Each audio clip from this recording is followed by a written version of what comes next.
morning, beautiful people. Good morning, good morning, good morning. This is the day the Lord has made. Let us rejoice. It's a beautiful Friday morning. It's going to be a great day all around. It's going to be a great day all around. Come on. It's going to be a great day all around. I had to make some adjustments this morning. I came on a little bit earlier because I'm traveling this morning with my beautiful wife, and we're heading out of town. So, got to head to the airport in a few, but I wanted to do this.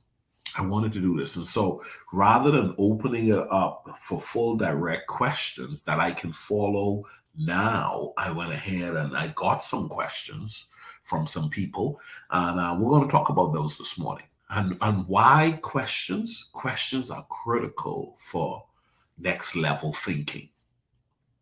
Okay, questions are critical for next level thinking. So, good morning to each and every one of you.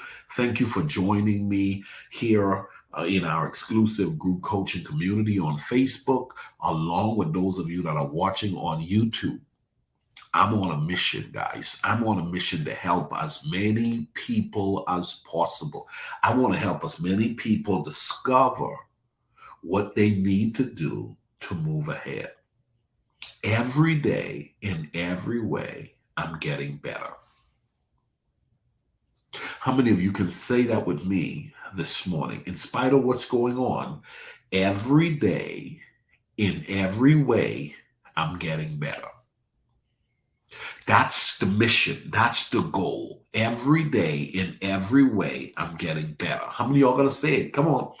Write it in the chat. Okay? Write it in the comment section. Every day and in every way, I'm getting better. Now, here's what you're going to have to do in order to make that happen. You're going to have what they call critical thinking.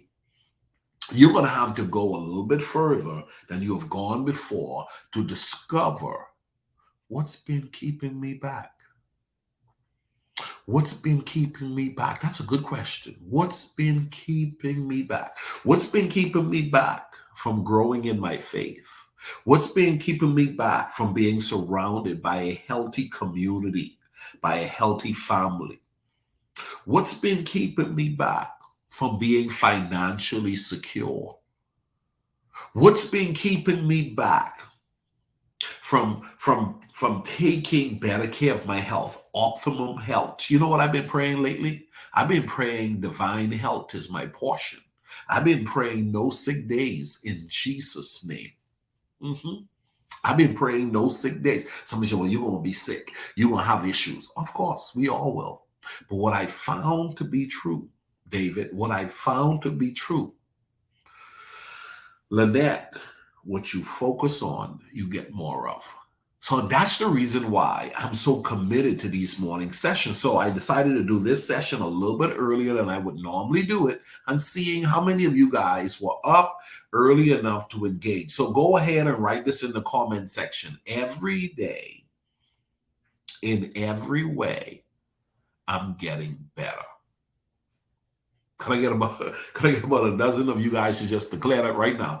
Every day, in every way, I'm getting better. Now, if you've been following me for a while, you would know that I'm all about nothing missing, lacking, or broken. I'm talking about, I was in the doctor's office this week, and I went in there as a guy with a lot of questions. Okay, I went in there as a guy with a lot of questions, because a lot of times we guys, it's not even that we have a problem. A lot of times we fail to realize doctors are not there just to discover problems. Doctors, in their proper use, for those of us in the effective living community, the proper use is to discover how to prevent. How do I protect myself from having issues that can be prevented? That's a question. Let's start looking at it. You want to start asking yourself that question, and then you need to connect with your doctors and start saying, how can I prevent what can be prevented? Tell me what I need to do. Maybe, Listen, you go to YouTube University and you start Googling, okay, how to best take care of this area of my life, how to best take care of this area of my life, how to best take care. Listen, if you haven't subscribed to our YouTube channel, please come on, man, help a brother out. I'm trying to step it up. What I just learned lately is, listen, YouTube honors viewers who show up, and they show up continuously and watch and comment and subscribe and share. And listen, they give you a higher rating when those of you guys who love the platform, when you stick with the platform, when you show up, you help our rating. So you want to help effective living out, make sure you go and check out those videos on YouTube, Coach Ricardo Miller, and put on that notification bell. Help your boy out. I want to reach 1 million people. I want to reach 1 million people who claim to be effective living ambassadors. Okay, effective living. So on Fridays, we put Fridays as our Q&A day. Okay, Fridays are our Q&A day. But today I don't have those questions being presented from you guys directly. I had some pre-established questions that I want to go ahead and just put them out there. First question at hand: what are you creating that will outlast you? That's a question that you need to answer. Critical thinking. You need to start thinking this. This is one of those questions you got to think about. Okay? What are you creating that will outlast you? That you're creating that will outlast you. You want to know, should you die today, did you set it up in a way that you've built yourself around establishing a legacy, establishing and doing something in the earth that's going to live long after you've gone? You've moved on, but you've done your part. I am looking at that. That's the reason, one of the reasons why I wrote books. I wrote a book. I'm like, hey man, if I'm not able to help anybody, my books will be able to continue to help people. I mean, I want to be able to help people. I have a huge announcement about my book on Monday. So show up on Monday. We're going to be here. We're going to do something great. But that's why I wrote the book. That's one of the reasons why I love the virtual space. That's why I love YouTube. That's why I love Facebook. I'm like, digital content is being uploaded every day. Okay. I love the late Dr. Miles Monroe, and I get to watch Miles Monroe every week. I still get to watch Miles Monroe. He's been gone more than 5 years. And I still get to watch Miles Monroe every week. The question you got to ask yourself: what are you creating that will outlast you? Make it personal. What am I creating that will outlast me? What am I creating? How many of y'all notice you cherish these houses and you get at a certain age and your finances change, and before you know it, the house wouldn't outlast you. The car won't outlast you. Okay? Hello? So you got to start thinking, I want to make sure. Kendrick, you want to start making sure you're making a deposit that's eternal. Jesus could say it is finished because what? He was finished, but his life's impact on the earth wasn't finished. Jesus could say, he could have said, hey, it is finished because his assignment was done. Yet he yet live. Yet he is still impacting the earth. And here's the deal. We are Christ followers. We are ambassadors. We believe in leaving a legacy. So we're going to have that session where we're going to talk about, are you building and establishing a legacy, something worth giving your life to? Okay. Next question I want you to think about. Okay, next question. This one is a big one. When I say think for yourself, Lynette, when I say, Joanne, think for yourself, a lot of people haven't defined success. A lot of people, there was a time I thought success was having a car. Success was having a job. Success was having a degree. I thought success was getting married. I thought success was buying a house.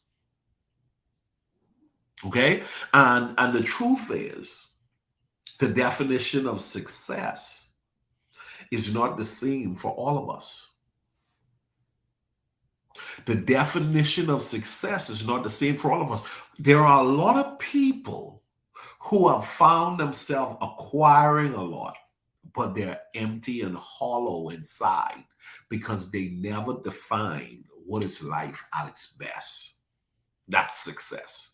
What is life at its best? Life at its best for you would be success. So you can have a tiny house. You could actually choose to not own an automobile. You could choose to not work for a Fortune 500 company, but choose to be an entrepreneur and be your own boss, working at your own leisure, setting your own clock time as to what you're giving yourself to on a daily basis. And if you're at peace at your core, I believe you're moving towards being what we will call successful. So have you stopped and journaled? Have you sat down and identified what is success? What's my definition of success? Write the question down. For those of you that follow this platform, I highly suggest that you journal. A question that you need to say, what is my definition of success? You know what I found? I found that a lot of us were in pursuit of more, but we live in a world where there's always more to want. There's always more. There's always more. You get a new watch, and then next thing you know, you want another watch. You get a new car, next thing you know, you want another car. You get a new house, before you know, you want a new house. There's always more. What are you in pursuit of? What am I in pursuit of? It's early. And these are questions that really allows you to start to live above the prey, start to live above the norm. You don't want to be living like everyone else, getting what everybody else is getting, which at the end of the day is a high level of discontentment. There are a lot of people who are not in a good place. You'll be amazed. The amount of people who have a nice facade, they look good on the outside, but they're a mess on the inside because they have not taken the time to identify what is going to bring the best or the most profound level of contentment. Ooh, contentment. Are you content with yourself, or are you in pursuit of something that is moving you towards being content? I have met more miserable people in the last 5 years than I've met in the first 25 years. And I grew up in a very rough setting, but miserable people are everywhere. And I believe that most of those people who are miserable, they're miserable because they have not taken the time to define success. So this week was all about thinking for yourself. You know, somebody said, well, I thought if I got the degree, I would be successful. I thought had I bought the house, I would be successful. I thought if I married that person, I would be successful. I thought if I had that much money put aside, I would be happy. I thought that life was all about acquiring stuff. And I acquired a good bit, only to find myself miserable. Only to find and let me tell you something. I'm not against acquiring. I want the best of everything. But the question is, have you sold your soul to acquire that stuff, only to acquire it and find yourself empty? What is your definition of success? Okay? This next question right here. You know, we live in a world with a lot of unhappy people. I called it just a few minutes ago, miserable people. So my question to you this morning, have you thought about what makes me happy? What makes me happy? Let me tell you something. I have a long list of things that makes me happy. I have a long list. You should be sitting down over the weekend, answer these questions in your journal. Go ahead, pull your journal out and answer these questions. Let me tell you something. When you don't understand a thing, you don't get the full benefit of it. Okay? When you don't understand a thing, you don't get the full benefit of it. So if you want to learn how to get the most out of life, there are some questions that you have to ask, and then you have to be honest. And here's the deal. When you start answering it, that first surface response oftentimes is not the right respond. You got to dig a little bit deeper, because a lot of times we have these surface response. How many of y'all know what I'm talking about? Surface response. How many of y'all familiar with the whole term surface response? That's the quick response.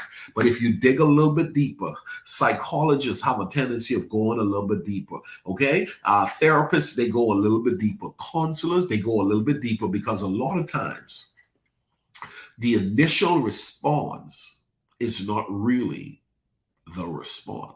If I can just have more money, oftentimes isn't the thing that's going to make you happy.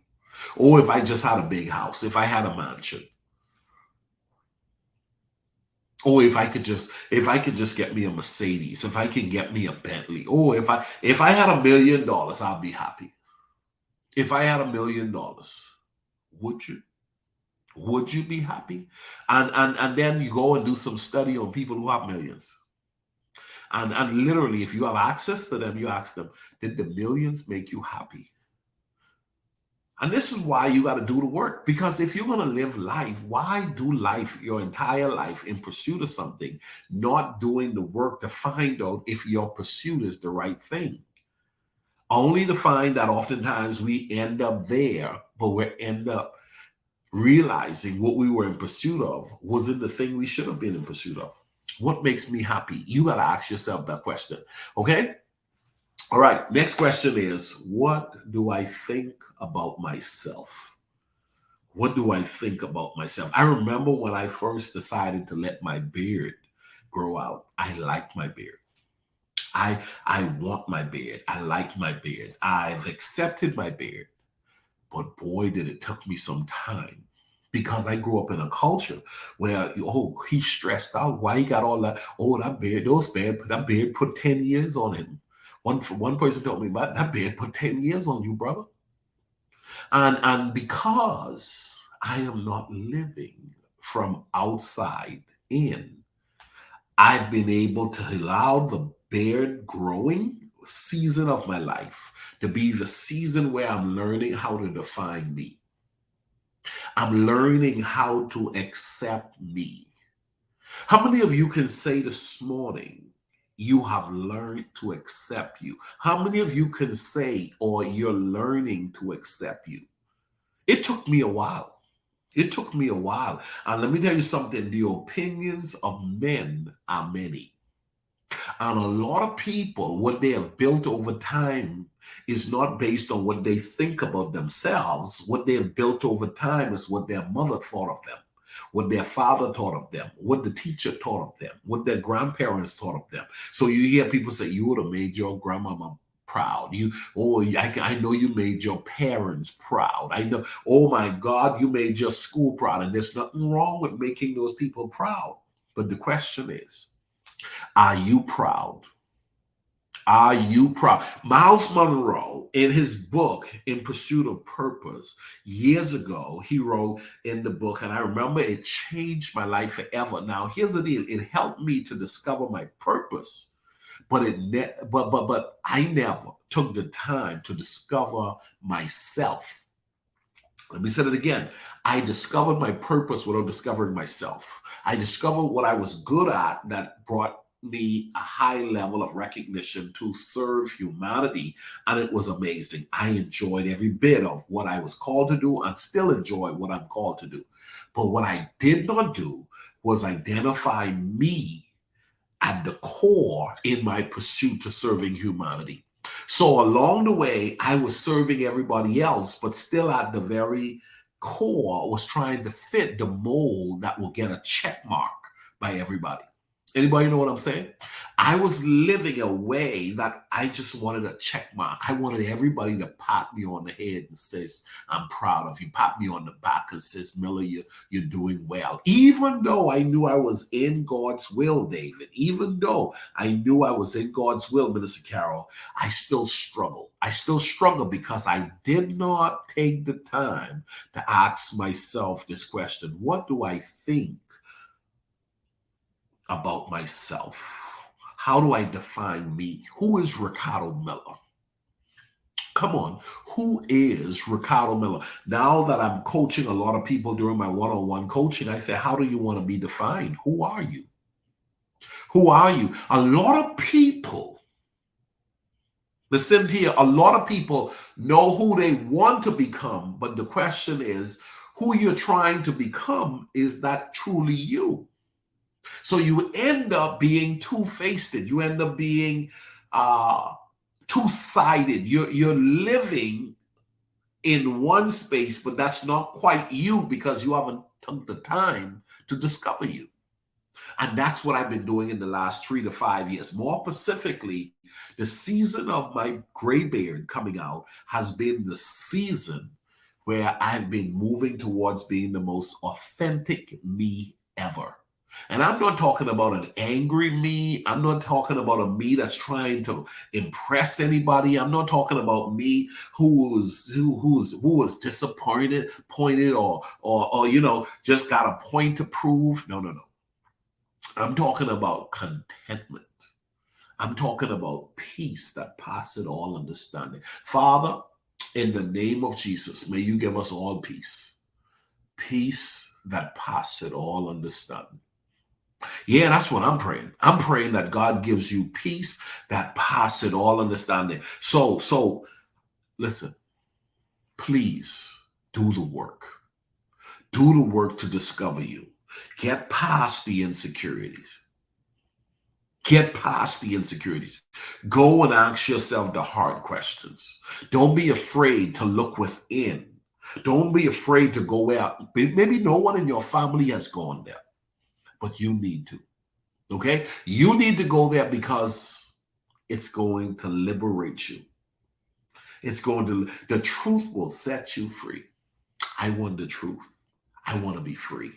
I want to be liberated. I want to be the authentic me. I want to die empty. I don't want to live a facade. I want to be one with the message that I preach. I want to be one with the message that I wrote in my book. I want to be the same Ricardo Miller in season and out of season, all to the glory of God. Listen, let's go into these last two questions. This one right here.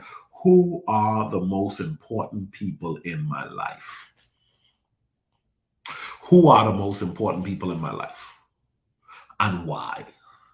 How did you define important? And when you made that list, how did they make the list? Or was it an automatic list? Was it an automatic list? Do you know that everybody's list is not the same? Everybody's not, listen, some people, they cry, they get angry, they get frustrated, and they're getting frustrated, angry, mad, and sad, and all that stuff over people that really don't matter. I had to learn that everybody doesn't matter. Everybody's opinion of me doesn't matter.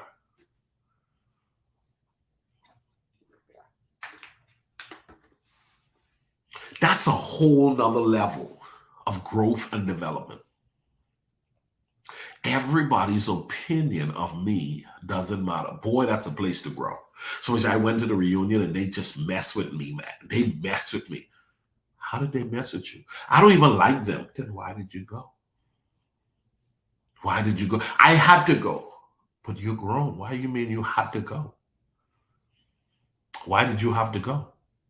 I'm so mad. I'm telling you, these people, they get on my nerve. Then aren't you free? Could you not choose not to go?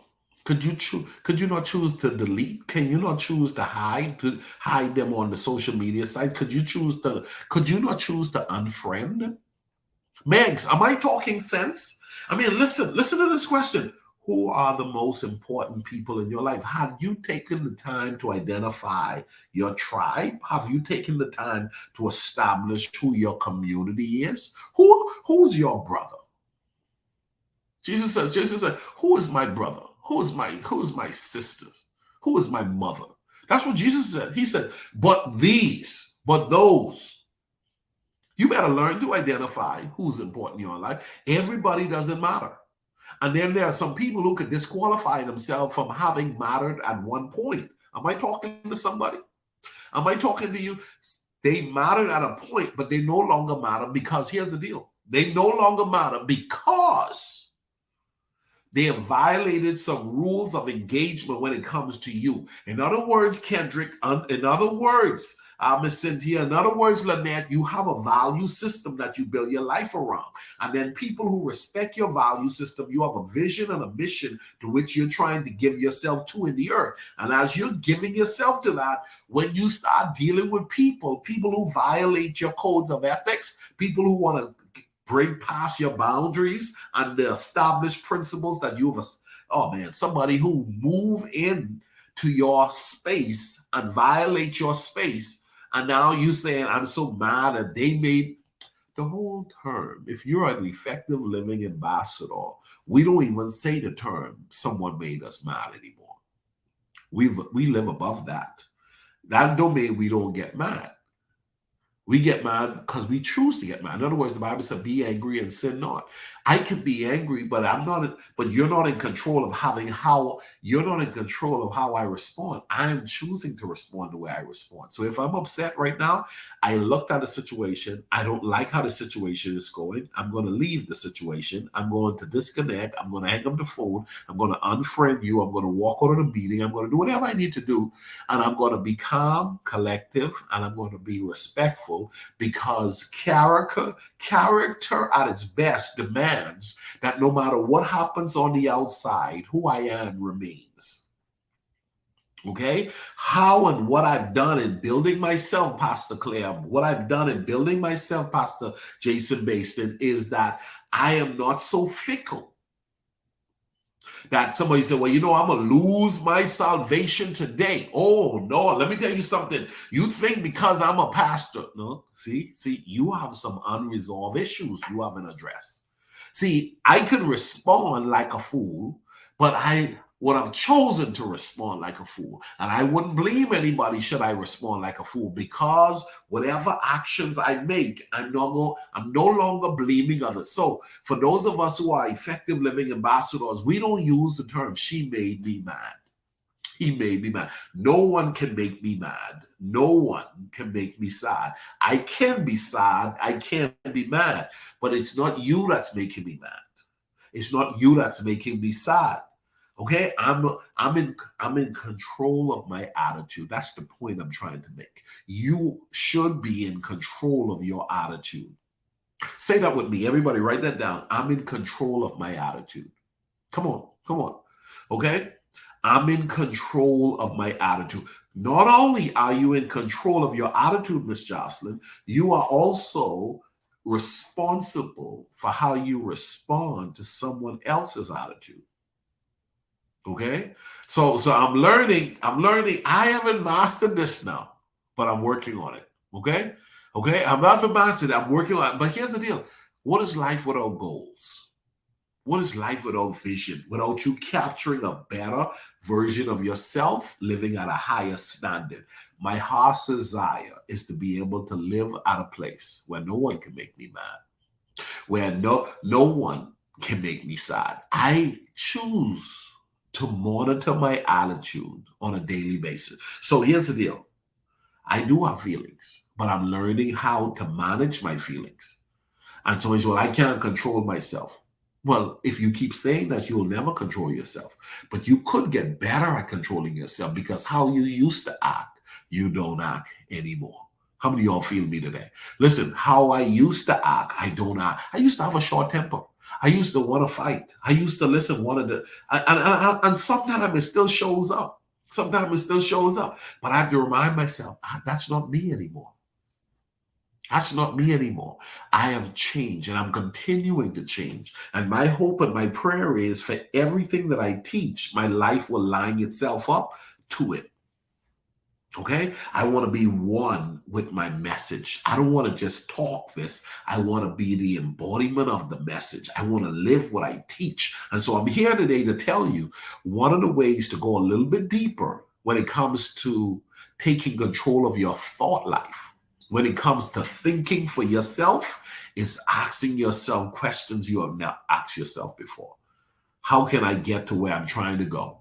What you got to do is, you got to take some time out and get out of the rat race. Everybody's trying to do all kinds of stuff. The question is, how bad do you want to be who God has created you to be? I want you guys to take the next couple of days. We're going to be back on Monday. Okay, we'll be back on Monday. And on Monday, we're going to be talking about legacy. Okay, on Monday, we're going to be talking about legacy. Your legacy is being written by yourself. Okay, your legacy is being written by yourself every day. So the question is, what are you doing to set yourself up in that of making sure that you will leave a legacy? I don't know about you, but I am not going to leave this earth without making my deposit. I'm going to give humanity all that God has given me to give humanity. If you guys have been enjoying these morning sessions, please remember, go to my YouTube channel, subscribe. Somebody told me a couple months ago, hey man, you should give us an opportunity to sow into your life. And so I said on Fridays is a day you can be generous. Somebody last week, Friday, out of state, just decided to say, hey coach, I wanted to bless you because you've been a blessing. Thank you so much. Listen, I love what I do. And my goal is to get better at what I'm doing. My goal is to serve 1 million people coming and connecting with this message of effective living. Faith, family, finance, fitness, and fun. We want it all. All to the glory of God. Nothing missing, lacking, or broken. Nothing missing, lacking, or broken. So go ahead, have a great day. Ask yourself those difficult questions. Go in a little bit deeper. Go where you may have not gone before so you can answer the questions that need to be answered. Have a great day, guys. God bless you. I got to go to the airport. Bye-bye.